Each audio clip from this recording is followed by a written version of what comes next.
Halo, kami dari kelompok 1 yang beranggotakan Anita Anggriani, Ninda Sri Rahayu, dan Alvana Deca Fitri. Di sini kami akan mereview materi kelompok 9 tentang penilaian resiko kecurangan.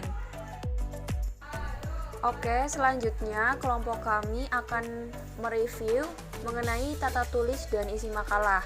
Setelah membaca, memahami, dan menganalisis makalah kelompok 9, tata tulis makalah ini sudah baik dari segi ukuran, jenis, spasi, dan rata kanan kiri atau just TV. Kemudian penempatan halaman dengan bab sudah sesuai.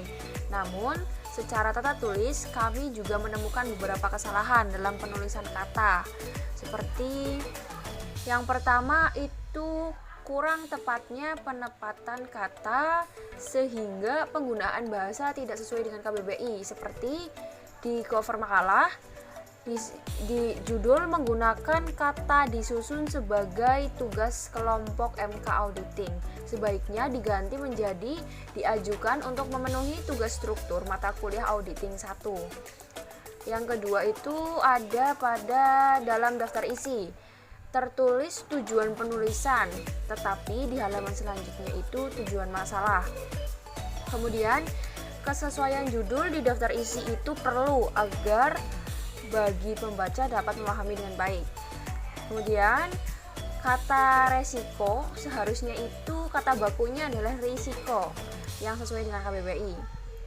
Selanjutnya, yang kedua adanya beberapa kesalahan tipe, tanda baca, dan huruf kapital yang menurut kami kurang tepat, seperti dalam makalah bagian tujuan masalah nomor 1 untuk mengetahui apa yang dimaksud dengan penilaian resiko kecurangan.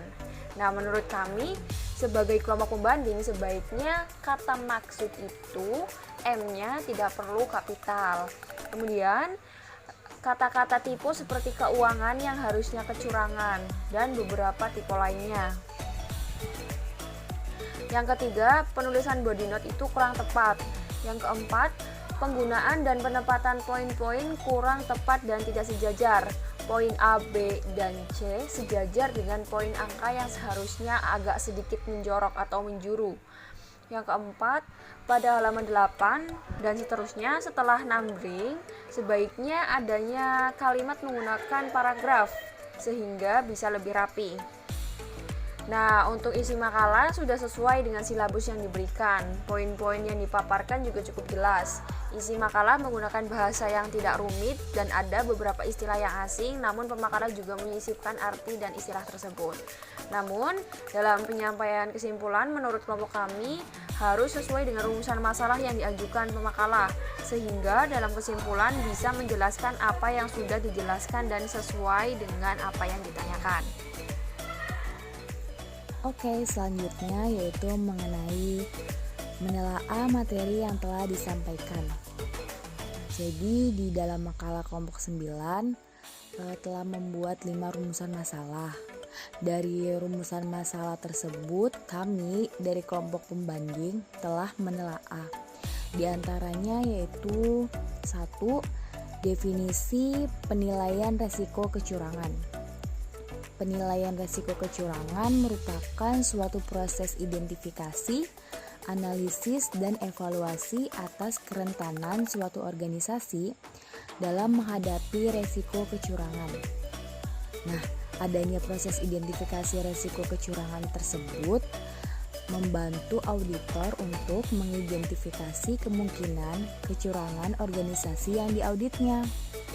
Kemudian yang kedua, rumusan masalahnya mengenai jenis-jenis kecurangan. Menurut Harry, tahun 2017 ada 2 jenis kecurangan yang utama. Yang pertama, pelaporan keuangan yang menyesatkan. Yang kedua, penyalahgunaan aset. Kemudian, rumusan masalah yang ketiga itu mengenai pelaksanaan penilaian resiko kecurangan. Menurut Fauzi, penilaian terhadap risiko kecurangan merupakan suatu cara yang dilakukan oleh auditor untuk menilai dan memperoleh bukti audit yang memadai. dan nantinya digunakan sebagai acuan untuk mengetahui bagian-bagian apa saja sih yang memiliki tingkat resiko kecurangan. Yang keempat, mengenai respon auditor terhadap resiko kecurangan. Menurut Harry, tahun 2017, standar audit telah menetapkan bahwa auditor harus merespon seluruh hasil penilaian resiko salah saji material yang disebabkan oleh kecurangan pada tingkat laporan keuangan. Nah, responnya apa aja sih? Jadi, respon auditor terhadap resiko kecurangan itu meliputi menentukan respon keseluruhan, seperti mengubah keseluruhan pelaksanaan audit, merancang dan melaksanakan prosedur audit yang responsif terhadap penilaian resiko salah saji material disebabkan oleh kecurangan pada tingkat asersi. Kemudian merancang dan melaksanakan prosedur audit yang responsif terhadap resiko yang terkait dengan pengabaian pengendalian oleh manajemen. Dan yang kelima, rumusan masalahnya yaitu mengenai resiko kecurangan spesifik. Jadi resiko kecurangan spesifik itu bisa diartikan tergantung pada bidang usaha klien. Sejumlah akun-akun tertentu rentan terhadap manipulasi atau kecurangan. Beberapa area resiko kecurangan itu antara lain resiko kecurangan dalam pendapatan dan piutang dagang. Terus bisa juga resiko kecurangan dalam persediaan. Terus resiko kecurangan pada akun pembelian. Bagian-bagian resiko kecurangan lainnya seperti aset tetap dan gaji. Dari pemaparan makalah kelompok penyaji, kami kelompok pembanding ingin mengajukan beberapa pertanyaan. Di antaranya, yang pertama, apakah auditor pernah menemukan kesulitan dalam menilai resiko kecurangan pada laporan keuangan? Nah, kesulitan apa saja yang biasa terjadi yang dilakukan auditor dalam menilai laporan keuangan? Yang kedua, kita sebagai mahasiswa pasti sering mendengar berita kecurangan laporan keuangan pada perusahaan di Indonesia. Nah, berikan salah satu contoh kasus kecurangan yang banyak terjadi di Indonesia. Yang ketiga, adakah perusahaan yang tidak pernah mengalami kecurangan dalam laporan keuangannya saat dinilai auditor? Biasanya rancangan pengendalian seperti apa untuk mencegah dan mendeteksi salah saji material? Kemudian yang keempat, bagaimana pengendalian atau cara atau solusi agar tidak terjadi penyalahgunaan aset? Biasanya cara yang digunakan perusahaan itu seperti apa?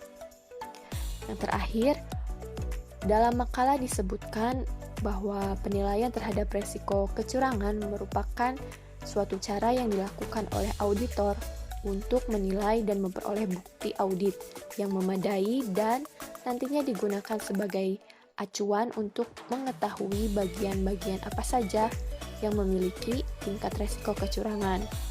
Pertanyaannya, sebutkan bagian-bagian apa saja yang memiliki tingkat resiko kecurangan tersebut. Baik, sekian review yang dapat kelompok 9 sampaikan. Kurang lebihnya kami mohon maaf. Tetap semangat dan selalu jaga kesehatan. See you.